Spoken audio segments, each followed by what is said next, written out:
Good morning everyone. সকাল সকাল শপরাইট চলে এসেছি। সকাল 7টা থেকে রাত্রি 10টা অবধি শপরাইট খোলা থাকে। এখন বাজে 7:15।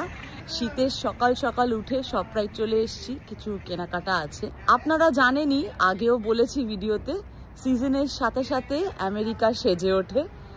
শপরাইটও সেজে উঠেছে। এখন অটম বা ফল সিজন চলছে, সেই অটম সিজনে সেজে উঠেছে শপরাইট। এখানে নানা ধরনের সিজনাল ফ্লাওয়ার পট রাখা আছে, তার সাথে ফল সিজনের জন্য বাড়ির সামনে সাজানোর ডেকোরেটিভ পামকিন রাখা আছে। ছোট ছোট কুমড়ো এগুলো। এই কুমড়োগুলো কিন্তু খায় না, এগুলো বাড়ির সামনে সাজায়। এগুলো তো ছোট ছোট, বড় বড় কুমড়ো হয়, বিভিন্ন শেপের কালারের কুমড়ো হয়। ওই সামনেটা বড় কুমড়ো আছে। এইগুলো লার্জ হোয়াইট পামকিন, তবে এর থেকেও আমি বড় বড় পামকিন দেখেছি। এইগুলো অরেঞ্জ পামকিন, বড় সাইজের। এগুলো কিন্তু প্রচন্ড শক্ত, খেলে ক্ষতি নেই, তবে খুব একটা টেস্টি হয় না, আর কেউ খায়ও না। বাড়ির সামনেই সাজায় বা পামকিন কার্ভিং করে বিভিন্ন ভাবে কেটে। আগের ভিডিও দেখে থাকলে দেখবেন রুষাও কার্ভিং করেছিল। গত বছরে রুষা প্রথমবার নিজে হাতে কার্ভিং করেছিল। তো ওইরকম ভাবে কার্ভিং করে ভেতরে ল্যাম্প বা ক্যান্ডেল রাখে, ল্যান্টার্ন বানায়। বাচ্চারা, বড়রা নিজেদের বাড়ির সামনে বা অ্যাপার্টমেন্টের সামনে সিঁড়িতে ওরম ভাবে সাজিয়ে রাখে। গরমকালে সামার সিজনাল প্লান্টস দেখেছেন, এখন এইগুলো অটম সিজনাল প্লান্টস। হেয়ারলুম পামকিন বলে এগুলোকে। কিরম অদ্ভুত শেপের হয়,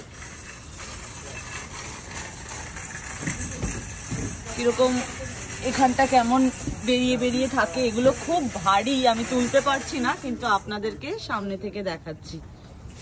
এই দেখুন, হিউজ সাইজ। এইগুলো বিশাল বড় বড়। এগুলোতে রীতিমতো একটা মানুষ বসতে পারবে, একটা সিটের মতো। এখানে ফায়ার পিটের জন্য কাঠ আছে, বারবিকিউ করার জন্য চারকোল আছে। অটম বা ফল সিজনের সাজ তো দেখালাম, যার জন্য এই ভিডিওটা করা মেনলি। এই যে এতগুলো জিনিস দেখতে পাচ্ছেন বাইরে আছে, এগুলো কিন্তু সারা রাত এরম ভাবে বাইরেই থাকে। শপরাইটের সাইজের ওপর ডিপেন্ড করছে সেই শপরাইটটা কেমন ভাবে সেজে উঠবে। এক একটা শপরাইটের সামনে জায়গাটা যেরকম একটু কম, এইটাতে এর থেকেও বড় শপরাইট হলে সামনেটা আরো বেশি জায়গা থাকলে আরো বাইরের দিকে সেজে ওঠে। শুধু শপরাইট না, এখানকার যে কোনো দোকানের সামনেই সিজন ওয়াইজ সেজে ওঠে। জিনিসপত্রগুলো সবই কিন্তু সারা রাত বাইরে থাকে, কেউ রাত্রিবেলা এসেও কিন্তু তুলে নিয়ে যায় না বাড়িতে। আর যদি যেরকম ধরুন এখন আমরা কাস্টমাররা এসছি, যদি বাইরের থেকে কোনো জিনিস কেনারও থাকে, কার্টের মধ্যে জিনিসটা নেয়, ভেতরে গিয়ে পেমেন্ট করে, তারপরেই সেটা বাড়ি নিয়ে যায়।